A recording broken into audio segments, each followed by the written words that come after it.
And now I'm very excited to welcome back a man who eats, sleeps, and breathes college basketball. He loves this game so much that people call him Hoops. Happy to bring back Mr. Greg Peterson from Coast to Coast Hoops Podcast and VSIN. You can follow him on Twitter at gunit_81. Greg, the madness is here. And I got to tell you, the madness has been coming in full force because I have seen some massive choke jobs going on, buddy. What are your thoughts? Oh my gosh. I can tell you right now, I've been on the wrong end of some of those. I'm looking at you, Texas. I'm looking at you, Arizona State. I'm looking at Boston College, where I had the under in both of their last two games, and both go over in overtime. They don't call it undertime for a reason. So, I mean, there have been some, but you know what? It all balances out in the end, and it is madness, my friends. So, it is the best time of year. It certainly is, man. And I got to tell you, you are a machine, and there's 358 college basketball teams. You handicap like every one of them. I listen to your shows, try to do it every single day. How many hours of sleep do you really get a night? I really don't get like many at all. It's a case in which I wound up putting out my spreadsheet for tomorrow, and then by 4 a.m. I've got out my DK Nation article, wound up jumping on VSIN at 7 a.m., wound up taking a little bit of a jog after that, and then we're watching games from there. So it's one of those things in which I'm really not grabbing a lot of sleep right now. So it's absolutely fun. You don't need sleep when you do what you love. That's right. Exactly. That's right. Yeah. I tend to go into a trance sometimes when I'm watching like Murray State play or somebody like that. I kind of just zone off, but then all of a sudden the excitement and it wakes me up. So that's how we sleep. We're just kind of doing it during the game. Exactly. People just don't know it. Well, awesome, man. Let's go back to our roots. You're from Wisconsin, our beloved state here. I'm from kind of Illinois and Wisconsin, but either way, I'm a Badger, and you know that. I graduated from UW, and you're a UW Oshkosh guy. When did your love for college hoops happen in your life, and how'd that come to fruition? It was the 2005 NCAA tournament. I was actually a little bit more of an NBA guy, fan of the Milwaukee Bucks, who wound up a few years earlier supposed to be going to the finals against the Philadelphia 76ers. That series just wound up being a big giant bummer. But my mom was like, oh, you know what? I'm filling out a bracket for this college basketball thing. And I'm like, oh, I don't know any of these teams, but I want Wisconsin to have a really easy second round game. If they wind up playing the top seed of Kansas, that would not be so great since they were a 6 seed that year. How about if we advance this 14 seed by the name of Bucknell? I knew absolutely nothing whatsoever about Bucknell, but you know what? We picked them. That wound up coming through. I wound up having Wisconsin going out to North Carolina in the Elite Eight. I, for some reason, wound up picking Vermont. I am a man that loves cheese. Vermont cheese is very good, so why not have them over Syracuse? And it was a top 50 bracket with me knowing absolutely nothing whatsoever of what I was doing. From there, I thought, oh, you know what? This is a lot of fun watching all these upsets. So from there, while I was in like middle school, high school, I would always do bracketology. Joe Lenardi is a guy that I really looked up to, and actually had the chance to interview him once. Very good guy, very hard worker, just an absolutely tremendous person in general, and just one of those things where I wanted getting into it. I knew that I always wanted to work in sports. This has always been a passion of mine, even when I would wind up being watched by my grandfather as a small child. He would always turn on sports because he didn't want me watching like the MTV stuff or anything like that. So I always spent my days watching ESPN highlights and everything with my grandpa, who had a big influence on my life. And then went to college, knew exactly what I wanted to do, and actually wound up getting into sports betting because there was one game that UW Oshkosh wound up playing that wound up having a spread back when 5 times was around. They were playing against South Dakota State, like the first time since I think it was like 1970 something that they were playing some sort of D1 team. I wound up seeing, and I'm like, oh, UW Oshkosh, you're probably going to get a house here. What did they wind up making the spread? They wound up making the spread South Dakota State laying 45 points. I'm just here like, well, UW Oshkosh took this on the last minute. I think that they're going to show a little bit of mercy. How about if I wind up putting down $60 to wind up winning 50 because I had a bad minus 120, a little bit of a juice there. I went to fire it in. I wound up being informed the line has changed. Oshkosh is now getting 46.5 points. So it wound up going up, and I'm like, okay, we're going to fire in on this. They wind up losing 35-3, so never even a split. South Dakota State did not score as many points as the spread. I thought, oh, you know what? This is a little bit of fun. I wound up doing a little bit of betting here and there over the next few years before coming out to Las Vegas. Spent a trip out there in Nashville, Tennessee for a year, Portland, Oregon for a year as well. Came out here because there was a full-time opportunity with a little bit of a gambling startup. It was called VSIN.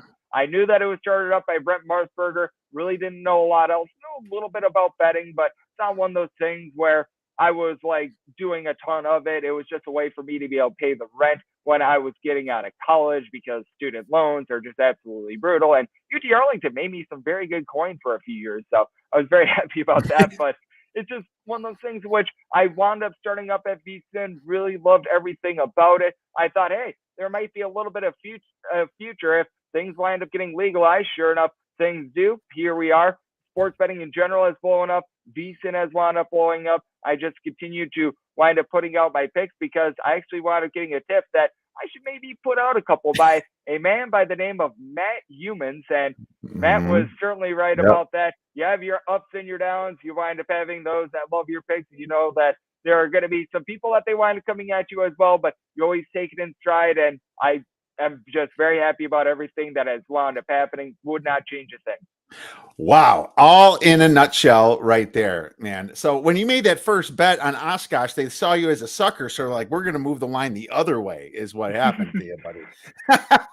They were calling, you have the sharps and then you have the anti-sharps, and they're thinking, oh, this guy's the anti-sharp. He's making a homer play. And it was a homer play. Let's move the line the other way. That is hilarious. And I'll tell you right now, during that North Carolina versus Wisconsin game, I believe Devin Harris was playing, and I was at the ESPN zone at the New York, at the little restaurant there in ESPN, the downstairs part, watching the games, having beers. My buddies are there. We were running back and forth, making plays, making bets. Wisconsin was made a crazy run, went farther than they should, but I'll tell you this, it was really depressing when North Carolina got them at the end, but they were such a good team, Greg. And man, I remember that moment. That was a great year too. I mean, you had so many upsets that year. You wound up having that Illinois versus North Carolina national title game, in which Illinois wound up pulling off one of the greatest comebacks we are ever going to see in the NCAA tournament that year as well against Arizona. Oh, absolutely. That was absolutely amazing. And we've already seen some huge comebacks here, but let's talk about some sleepers here. And I wrote a few down, but I'm going to ask you, give me 3 teams that a Power 5 team such as our Badgers may not want to face in the first round or any round in the NCAA tournament. Well, whoever winds up drawing Murray State, that's going to be a tough one. It looks like Murray State probably going to be in sort of like an 8-9 seed range. If you wind up drawing Murray State in like a round of 32 games, if you're a 7 seed, 8 seed, what have you, that's not a team that you want to go up against because you got a Murray State team that each other top 5 scores give you at least 1 steal per game. Guy by the name of KJ Williams, who's 6'10", that's able to pop threes. This is a Murray State team that they're in the top 40 in both offensive and defensive efficiency. They wound up being able to knock off Memphis earlier this year. They didn't wind up pulling off the upset against Auburn, but they were certainly a game opponent when they wound up going to the state of Alabama for that game as well. So this is a very real Murray State team that did not wind up losing a single conference game. And you've got one other team that did not wind up losing a single conference game, and I think that they're going to be a good sleeper as well. That'd be South Dakota State. How about a team that is shooting over 44% from three-point range? There's one other team in D1 college basketball that shoots over 40% from three. That'd be the Raiders of Colgate, who they are also in the NCAA tournament. I don't view them as much of a threat this year. I know that there were a lot of people that were on them last year. I think that it might be a little bit tougher for them this year, but South Dakota State just shoots the heck out of the ball. They do a great job with their offense. Defense, a little bit suspect, but if you remember, there was a team from the Summit League last year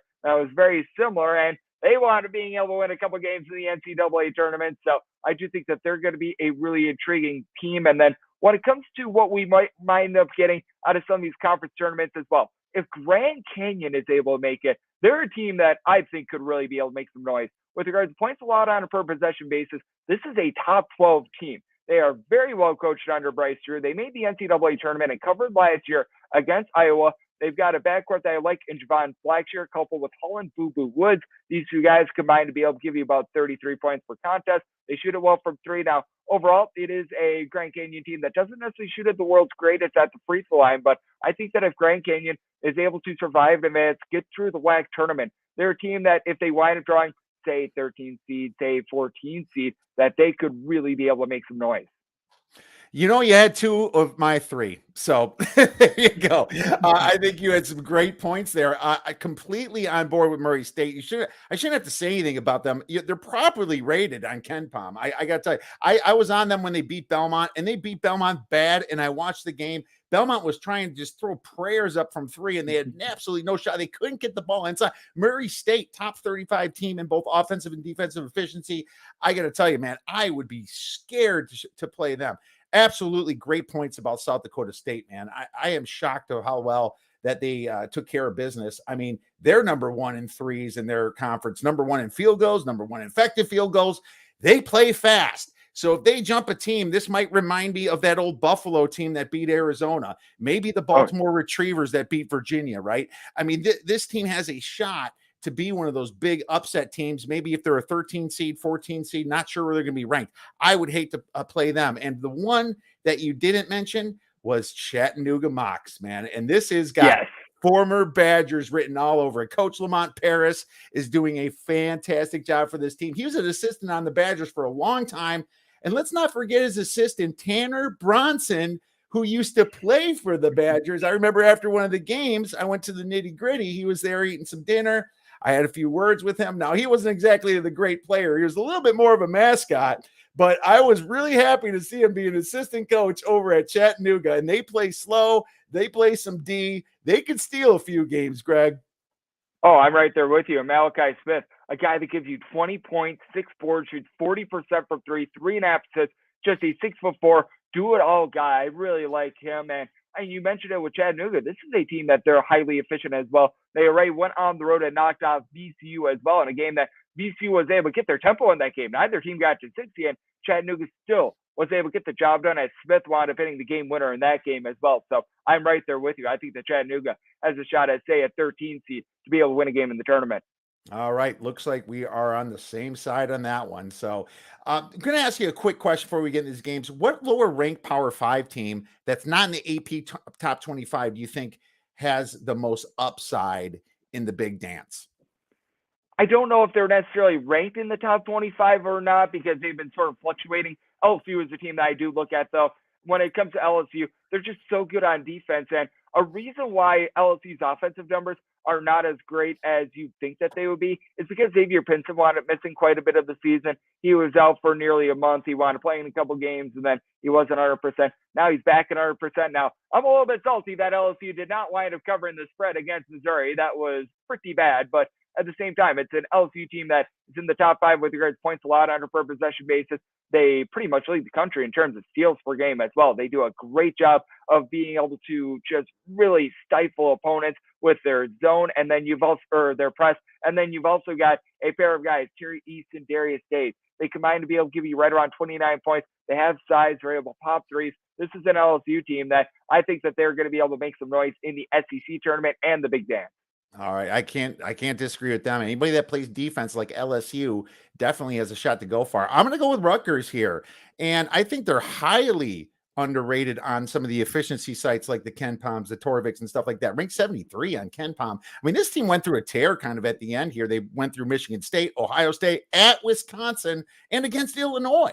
I mean, that they punched their ticket into the dance when that happened. They lost a few on the road here, but you got to love the senior leadership with Ron Harper, Geo Baker. You know, these guys are really balling lately, and I really like Caleb McConnell still there. Clifford Omoyuri, this guy is a beast down low, man. I think the fact that they have so much experience in this team, they're not going to have as many jitters as some of the other teams, and they can go far. They could possibly get to an Elite Eight or even more.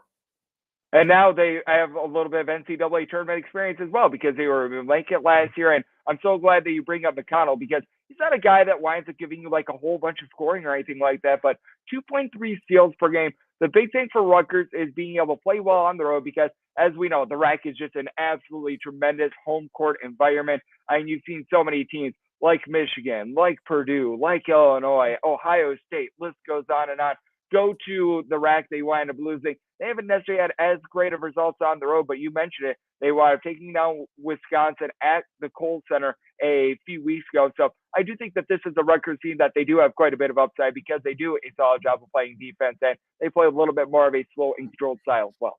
All right. Well, wonderful, man. And I know there's some games and lines that just came out for some of the wins. It's not like we got to deep dive into these games, but we're going to wing it a little bit. Let's look into what we have for on the slate for Friday here. Obviously, Indiana took care of business. Michigan, my -1 went to hell because I got that beautiful number early and the line value kissed that goodbye. But I'll tell you this, man, this is why some people buy back at half. They are playing in Illinois, and Illinois is like right now on DraftKings, as you can see, -3.5 total, 136.5. Any quick thoughts on this one? I like Illinois in the spot. I think that they should be closer to about a 6-point favorite with Illinois. I think the big key for this team is that they're going to be able to do a solid job down low because you've got Kofi Coburn, so able to give you 20.5 points, 10.5 boards. Now with Illinois, Jacob Granderson's injury is something that you do want to take note of, but Alfonso Plummer, still one of the best sharpshooters in all of college basketball, the guy that's been able to shoot 42% from three. I mean, how many times haven't we said, all right, this is finally the time in which Indiana is turning the corner. It's finally the time that we're starting to see Indiana be able to rise up. And then they wind up having a big giant stinker because they don't have anything in the backcourt. Trayce Jackson-Davis, Race Thompson, these guys are very solid. I mean, you've got Jackson-Davis give you 2.5 blocks, 8 boards per game. Thompson, I feel like he's one of the more underrated forwards that you're going to find, but I cannot trust in that Indiana backcourt against Illinois. The way that you beat Illinois is by being able to hit quite a few threes. I don't think that Indiana is going to be able to do that. Also, did wind up saying my total 135. I think that this is going to be a little bit of a lower scoring game. Indiana, very good on defense, not so great on offense. We've seen Illinois be able to play much better offense recently, but even when Illinois wound up playing against a little bit more of a slow and controlled team in Penn State, that was a no-sweat cover in which neither team was able to exceed 60. So I like the under, and I like Illinois. Yeah, I don't disagree with you. I think they had their moment when they beat Michigan, and maybe in the back of their minds, they're feeling like they did punch their ticket. But Indiana's not a great road team, and I don't think they have the same kind of guard play that you need to be successful. I actually thought Illinois was the best team, and Iowa's, just the way they've been doing things recently, is the second best team. But I got to tell you, I looked at the box score today with Iowa. So over 60% from three, over 60%. I mean, they're like effective field goals got to be at least 75% here. They scored 112. Do they have any points left for the next game? Is what you got to wonder. Don't disagree with you there, though. I'm on Illinois. Yep, I'm right there with you. And with regards to Iowa as well, I think it's going to be intriguing what we might be getting out of them from their game against Rutgers as well, because you've got a Rutgers team that they really slowed down Iowa first time around. I think that was the game in which neither team wound up being able to get to 50 points. So, and it's an Iowa team that they do such a great job on offense, a Rutgers team that they do such a great job on defense. I do think that there's going to be a little bit of revenge on the mind for Iowa. I wouldn't be surprised if Iowa was able to win and cover this game, but I think that is going to be a great matchup for Friday as well. Yeah, I mean, you got to look at Iowa here with what they did. They're getting some juice because of it. But, dude, of course they didn't get to 50. I was on the over get that game, Greg. I mean. Oh, that was terrible. I'm pretty sure I was too, and then I'm just like, what? These two teams might not combine for a team total. You know what, though? I'd rather lose the over that way than we did with Northwestern yesterday against Nebraska. That was absolutely uncalled for. But 7.5 points is too much, in my opinion, because Rutgers has some senior leadership. They're going to come in here licking their chops because Iowa's coming in with all the confidence in the world. And the fact is they beat a Northwestern team that had a massive comeback against Nebraska, and they were just not ready for the great ball movement and the speed that Iowa has. Well, Rutgers is a little bit tougher, especially down low, and they'll be able to kind of move King Murray around. I think they've seen enough about Bohannon. They have the actual recipe of keeping this close. I will be on Rutgers this game with you. 7.5 is too many points. Any idea in the total? Do we have to dive under again? I wound up saying my total at a 145. I do think that we're going to get quite a few more points in this game. I think it's safe to say that both teams are going to be able to exceed 50. And when it comes to the spread, you mentioned that you're going to be on Rutgers at 7.5. At 7.5, I will be as well. This is a line that I want to making 7 personally. So we're taking the football mentality here. Touchdown or less, I'd be on Iowa. North of a touchdown, it's a play on Rutgers. There you go. Don't get the 2-point conversion, please. All right, let's move on to the next one. LSU versus Arkansas. This one was just lit up with LSU's big win against a very bad and Very disappointing Missouri team, Greg. I don't know what happened to this team from last year. I thought they were on the way up, but Jesus, man, they really sunk. Arkansas only laying -1.5 against LSU. That's a little bit of a scary line, I got to tell you. I didn't put much thought into it. Total's 139. I lost on the over. It went, or sorry, I lost on the under last time. I thought the defenses were going to show up, but this ended up going about 10 points over the total last time. But these teams just played each other, so they're fresh in their minds. Any quick thoughts?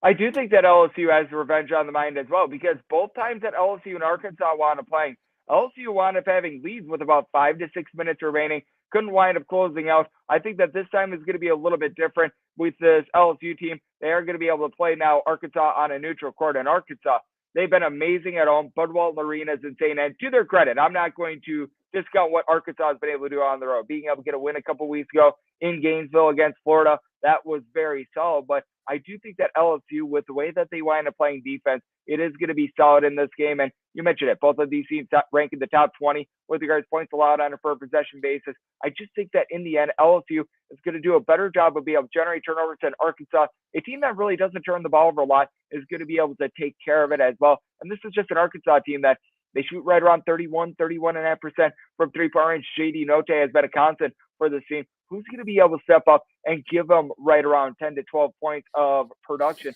I think that that's a little bit of a question mark. I think that LSU has a little bit more depth in that game. I think that they're going to be able to win out, and I think that they're going to be able to get their revenge. So I want to setting LSU as a 1-point favorite. All right. Well, this is a dangerous one here because the winner is going to face Auburn, and that's the last game we're going to talk about. Texas A&M versus Auburn. Looking at this spread, -9.5. That is some serious disrespect for this Texas A&M team. Total 140.5. One thing I will say, one team is in the dance. One team is on the outside, possibly looking in, that might punch their ticket after winning this game.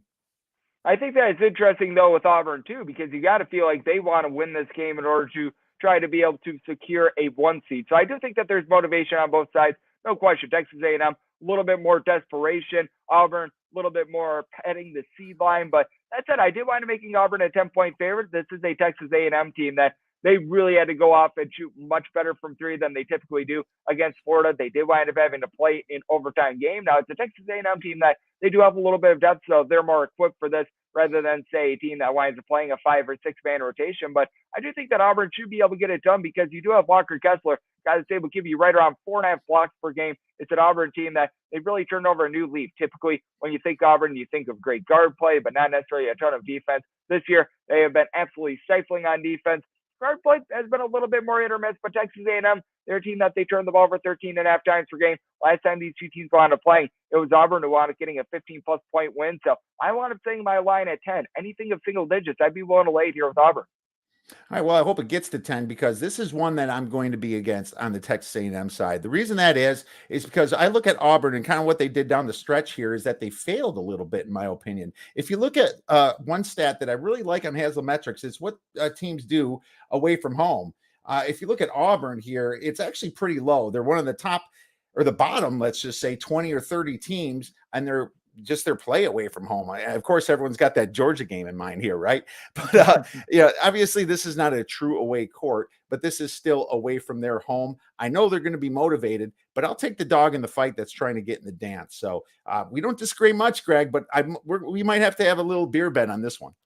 I am not against you there. And hey, with that said, it is a case of which with Auburn, I do agree with you. They have been a team that has been very much different home and road. And I've been sort of taking a look at that with Auburn myself. But at the same time, Texas A&M has been a little bit of a different team away from College Station as well. So I do think that that mitigates things a little bit in this spot. All right. Well, this is going to be a fun one to watch, Greg. Where could our listeners and viewers find your great information and plays? We wind up putting everything on the Twitter feed at @GUnit_81. You're able to find me at VSIN if you're out there on the East Coast, Saturday and Sunday, I wind up posting the Greg Peterson Experience. That is from 1 to 4 a.m. Eastern time. If you're out here on the West Coast, that is 10 p.m. to 1 a.m. So pretty much Friday bleeding into Saturday and then Saturday bleeding into Sunday. The Coast to Coast Hoops podcast is one that you're able to find wherever you get podcasts, Apple Podcasts, Google Play, Spotify, Stitcher, iHeart, list goes on and on. Check out Coast to Coast Hoops. Check out Greg Peterson at GUnit_81. Thanks for coming on, Greg. A pleasure, my friend. Thank you.